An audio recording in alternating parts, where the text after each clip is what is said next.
sebelum mulai pembelajaran ibu minta tolong dong sama satu orang untuk memimpin doa. Silakan dipimpin. Sebelum belajar, mari kita berdoa sama-sama. Mulai. Selesai. Oke, sebelum itu maaf ibu lupa bawa absen. Jadi ibu nanti minta tolong sama ketua kelasnya buat dicatat aja siapa yang hadir atau nggak hadir. Nanti dikirim aja lewat WA. Sebelumnya juga makan siang dulu nih, lemes banget kayaknya.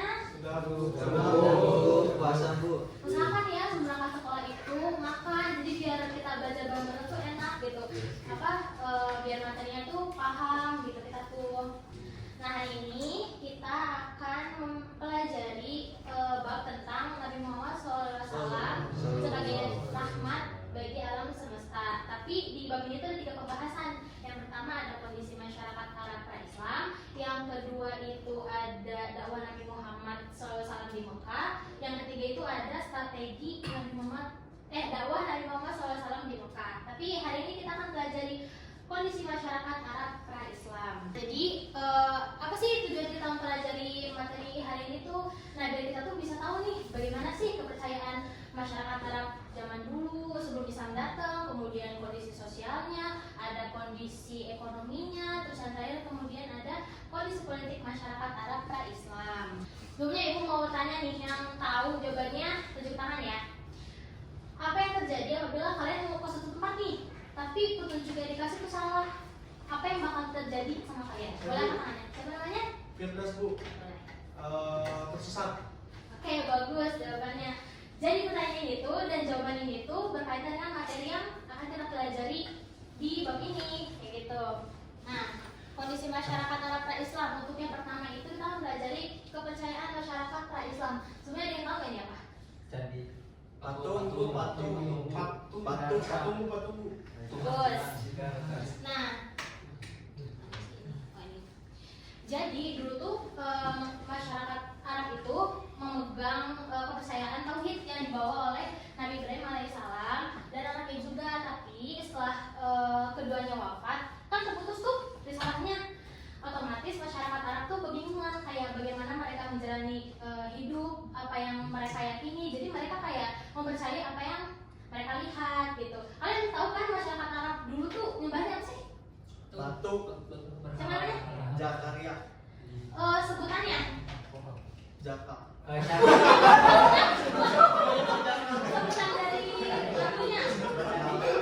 Oke, bagus. Berhala. Ya jadi masyarakat Arab dulu tuh menyembah berhala itu awalnya ada semulanya anak. Jadi ada satu masyarakat Arab namanya pembesar ya, besar suku Uza'ah namanya itu Amr bin Lu'ay. Jadi dia itu ke Syam nih, ke Syam. Terus kemudian di Syam itu dia tuh melihat kayak wah masyarakat Syam ini melakukan apa nih ritual, tapi kok mereka menyembah patung. Nah si Amr ini tuh tertarik lah untuk mempelajari kenapa ya mereka tuh menyembah berhala ini gitu. Ada tertarik dan dia mempelajari dan dia itu berniat untuk mempraktekkan hal itu tuh pada masyarakat Mekah.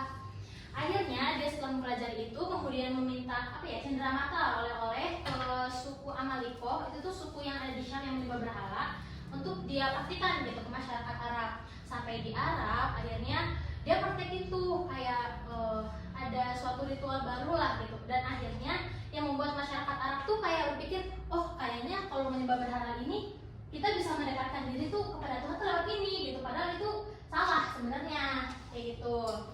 Jadi masyarakat Arab tuh menyembah berhala ada asal usulnya. Jadi bukan kayak mereka langsung menyembah tuh enggak gitu. Nah setelah itu tuh mulai banyak tuh di sekeliling Ka'bah berhala-berhala. Ada yang tahu nggak sebelumnya berhala yang terkenal? Kalian pasti pernah dengar deh. Ada 3 pokoknya. Ada yang tahu nggak jawabannya? Kamu. Angkat tangan. Siapa Nama deh? berhalanya? Siapa? Saya namanya Pak Purto. Coba sebutin 3 ada 3 apa aja? Kubal, Lata, dan Manat. Oke, jawabannya tepat, tapi lebih tepatnya lagi Lata, Uzza, dan Manat. Kalau Hubal itu tuh kayak berhala yang besar dan yang dibawa sama akhir ini tadi dari masyarakat Syam itu. Nah, terus yang kemudian ada nih kondisi sosial masyarakat pra-Islam. Jadi kondisi sosial masyarakat pra-Islam ini dulu tuh masyarakat Arab suka banget bersyair. Jadi kayak mereka tuh bersyair itu tuh dijadiin sebagai bahan komunikasi gitu. Tapi mereka juga memiliki karakter positif lah yang bisa kita lihat kayak misalnya mereka giat mencari nafkah, terus kemudian ada apa ya, sabar menghadapi perasaan Allah, punya fisik yang kuat, kemudian apa ya, menjunjung tinggi harga diri lah, seperti itu. Nah, tapi mereka juga memiliki kebiasaan buruk. Ibu minta tolong bacain satu orang, siapa yang berani? Siapa namanya? Siapa Mufid? Boleh minta tolong dibacain kebiasaan buruknya ada apa aja? Bagus. Tapi selain ini ada satu yang bisa dikatakan kejam ya, jahat. Jadi masyarakat Arab dulu tuh malu punya anak perempuan tuh, karena mereka tuh menganggapnya anak perempuan gak ada yang bisa dibanggain dalam hal pekerjaan ataupun misalnya dalam peperangan.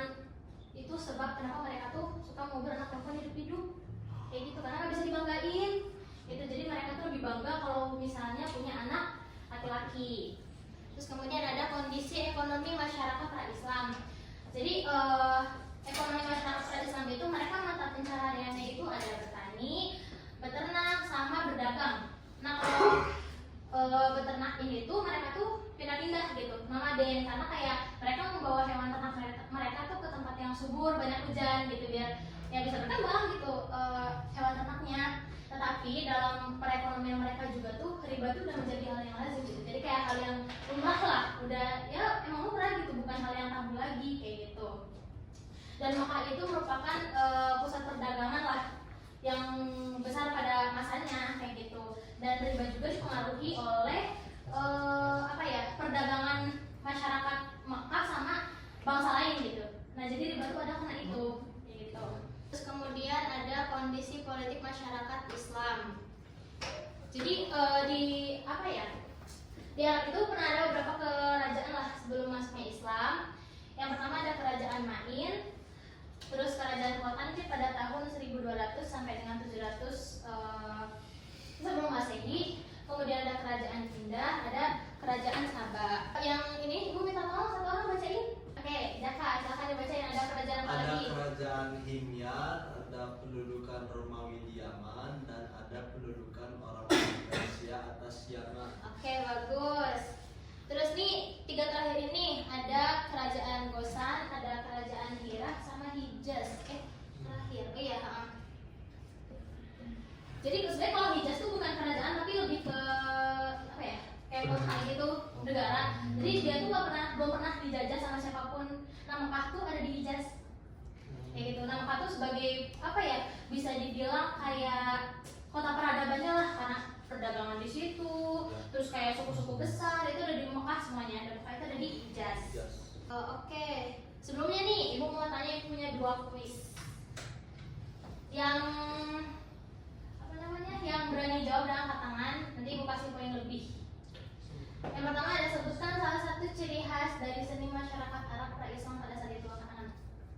Syair, Bu. Oke, bagus, tepuk tangan untuk Zahari. Nah, yang kedua, salah satu perilaku buruk pada masyarakat Arab pra-Islam terhadap perempuan yaitu? Boleh deh, belum jawab tadi ya. Siapa namanya? Apa namanya? Rijal, Bu. Oke, apa jawabannya? Perilaku buruk masyarakat Arab terhadap perempuan, mereka tuh suka ngubur anak baru lahir, anak perempuan Bu baru lahir. Nah iya, bagus. Jadi gitu ya anak-anak. Jadi emang apa ya, dari sisi buruk mereka ada sisi positif yang mungkin bisa kita terapkan. Tetapi itu efek dari apa ya, tidak mengetahui bagaimana beragama yang benar, terus kemudian kayak langsung mempercayailah dan mengikuti kayak sesuatu yang kita tuh belum tahu kayak itu benar gak ya gitu, langsung ikutin. Nah efeknya tuh jadi kayak gitu ya, mereka minum homo segala macam, mengalahkan segala cara lah, intinya seperti itu. Jadi mereka mungkin pintar dalam berdagang, beternak ataupun bertani, tetapi ya mereka itu bodoh gitu dalam hal berakhlak ataupun bertauhid, seperti itu. Oke, mungkin udah ya, cukup sekian. Untuk tugasnya ibu belum nge-share di grup ya. Nanti kalau ada apa, Google Form, nanti kalian isi di situ, ada tugasnya pokoknya di situ, sama nanti ada host, nanti kumpulin aja di Google Classroom. Ibu belum apa namanya, belum ngasih ininya ya, lupa di grup belum dikasih. Nanti ya ibu kasih di akhir. Oh ya, ketua kelas dia jangan lupa untuk absennya ke ibuin yang hadir dan nggak hadirnya. Oke, mungkin cukup sekian ya anak. Untuk pertemuan minggu depan nanti kita akan mempelajari tentang dakwah Nabi Muhammad SAW di Mekah.